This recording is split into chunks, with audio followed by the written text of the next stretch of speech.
Hello, everybody. Welcome to the All Day Football Show. I'm your host, as always, Jackson Kellogg, and today I've got you Week 7 NFL picks, top 10 teams, and, as always, Patriots matchup overview. Getting right into it. Power rankings from last week. There wasn't a lot of movement last week. We had the Chargers and the Rams move up a bit. Packers, Ravens moved down after some tough games. And Kansas City moved down after a blowout by Buffalo. This week, we've got some little bit of different outcomes. We had the Ravens absolutely destroy the Chargers last week, so that led to the Ravens moving up. We had the Packers owning the the Bears, as Aaron Rodgers would say. And we have the Cowboys sneaking away with a victory over the Patriots. All those wins lead to the Chargers dropping from 5-8. The Titans beating up the Bills. I say beating up. Derrick Henry beat up the Bills. It was a close game. Buffalo would have went to overtime if they decided not to play aggressive. I'm not going to kill them for that, as that's something I wish the Patriots would do every once in a while, which we're going to get into. So, not going to blame the Bills for that. They're still the best team in the AFC right now. But the Titans do get to move up after putting together a little bit more consistency here. And the Chiefs are going to stay where they are after pulling away with a victory this past week against Washington. One that they kind of got lucky with, but they decided to get their heads out of their butts and play football for the second half. So, not a whole lot of movement this week.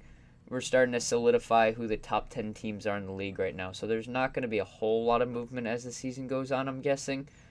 As these have kind of been the solid top 10 teams. Might see a little more movement with teams coming in, possible teams coming in, like the Browns, after their team gets healthy, might show up in here. The Bengals have been playing well, so I wouldn't be surprised if they kept a win streak up that they end up in here. And then you've got the rest of the NFC West, with Seattle and 49ers. So we'll see what happens there, but this is looking like the top 10 teams right now, and it's probably going to stay that way for a bit. Game picks last week, I went 9-5, puts the overall record at 55-39. We're starting to separate the wins and losses a bit more. Still definitely need to do better. A lot of teams on bye this week. We've got the Bills, the Chargers, the Cowboys, the Jaguars, the Steelers, and the Vikings, all on bye weeks. So that means there's only 13 games this week.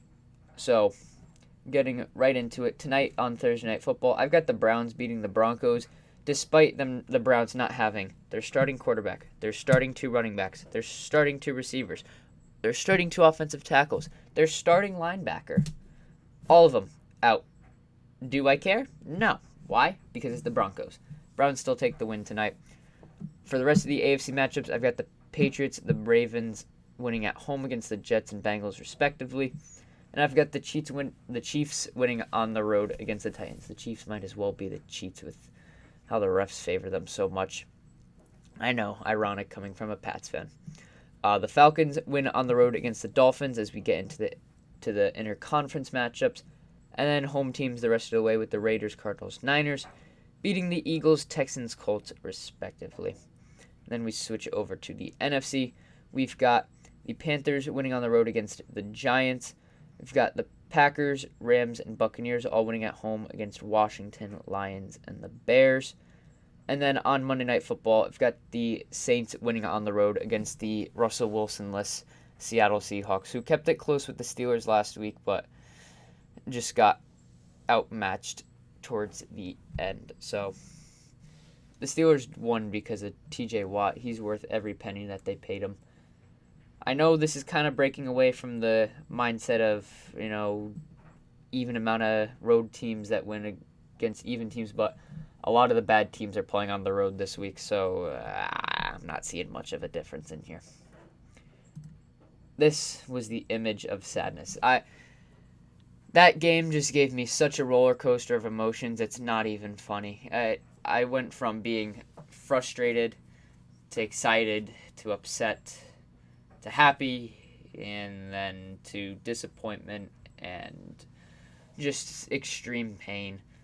Jalen Mills should never have been playing on CeeDee Lamb. The Patriots healthy scratched Jawan Williams. And I don't know what the thought process was here, because you've got J.C. Jackson they decided to put on Amari Cooper. Fine. Amari Cooper wasn't a huge problem all night. It was fine. J.C. Jackson did okay. You've got Jonathan Jones playing in the slot. And then you decided to put Jalen Mills on CeeDee Lamb. Jalen Mills has not played well this year at all. He's not an outside starting corner, but that's what he's been being forced to play. Has it worked out? No. And he got absolutely destroyed in this matchup. CeeDee Lamb over 100 yards, 2 touchdowns. And the problem with that, and I saw it all game, and I've been saying it all season, even if it wasn't on a video, the Patriots have to stop playing off-man coverage.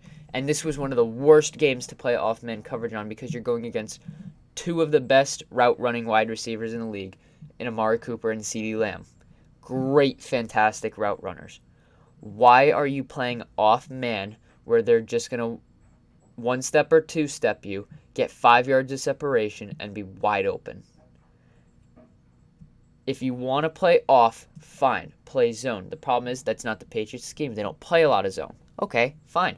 Why not play press and put some safeties back? You've got D-Mac, get Duggar back there a bit more.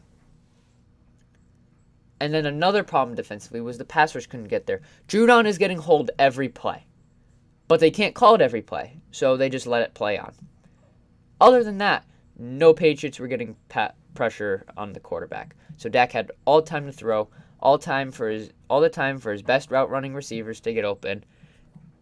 There were so many different Cowboys to make catches last night. Zeke wasn't even the running back that was a pain in the butt for the Patriots. It was Tony Pollard that was gashing New England's defense.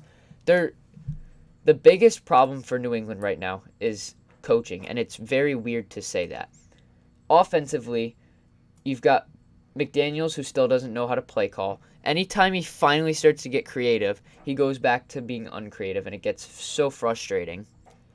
And then it came out that one of the biggest things was, who gets to decide whether to go for it on 4th down? That decision comes from Belichick. Okay. I think it was, they said 7 or 8 4th and short opportunities this year. The Patriots have decided to punt on all of them, and they all backfired. At that point, you might as well just go for it. I don't know. We're, 6 weeks into the season now? We're going into week 7. Why don't we start trying on some 4th downs? And that's what I've got this week for keys to being the Jets. This is a tune-up game. This is where you practice everything. More aggressive coaching. They decided to just run out the clock to end the half. They decided to just punt it away in overtime. That's got to end. This is not the NFL of the past. And the problem with this is everything has been, when the league zigs, Belichick zags. Belichick, you gotta... I think this is one of those times where you just gotta make some more aggressive decisions. Mac, if you're making it because you don't think Mac can do it, Mac has already proven that he can handle the pressure. He's very clearly the best rookie quarterback in this class, and has proven that he's an at least average quarterback in this league right now. Give him the opportunity. Better matchup decisions. Jalen Mills should never have been on CeeDee Lamb. I don't care if you have to put Adrian Phillips out on him. I don't care if you have to take Jonathan Jones out of the slot and put him on CeeDee Lamb. You got to get some better matchups here, because that's been what's killing them on defense, is the matchups and the scheming. Offensively, they're going to have to work on their matchups with the getting guys open. That's starting to get a bit better. The running game's got to pick up. As they start to get some offensive linemen back, it should help theoretically, even though they played awful in the first couple weeks. They got to protect Mac better. Mac has been taking so many hits back there. They got to fix the O-line if they want to have more success on offense. And they've proven that they can get that success. But last week against the Cowboys, Randy Gregory was terrorizing Mac in the backfield. So they got to protect Mac Jones better. Better matchup decisions. And then it's the Jets. Don't get cocky. This is a game you should win. Don't get cocky. You play aggressive, but not cocky. Go for it on 4th and 1, 4th and 2. Not on 4th and 4 at your own 40. It's decisions like that. So don't get cocky. If you get ahead, don't start chucking it, or don't think that you're just going to run out the clock. That's been another problem for the Patriots. Oh, we're ahead, let's just run out the clock. Doesn't work like that. Not in this pass-heavy new NFL. So pretty much it's a new age, Patriots. It's a new age for you. It's a new age for the NFL, and you can't keep playing like you have for the last 20 years. Yes, Tom Brady's gone. Yes, you brought in Mac Jones. They're different quarterbacks in their own way. You gotta play games differently, and the problem is the Patriots right now are still playing like they have Tom Brady at the helm and they have an all-star defense, which they don't. So when your defense has allowed over 500 yards in the game already, and you're giving the Cowboys the ball back in overtime, what do you think's gonna happen? That they're all of a sudden just gonna make a stop? That's what you would think, but it didn't happen. So don't get cocky, but use this game as a tuning, practicing like more aggressiveness, essentially. Anyways, guys, thank you so much for watching. If you enjoyed, be sure to leave a like and subscribe. It would be greatly appreciated. Hope you all enjoy the rest of your week to the weekend. Let's go, Pats.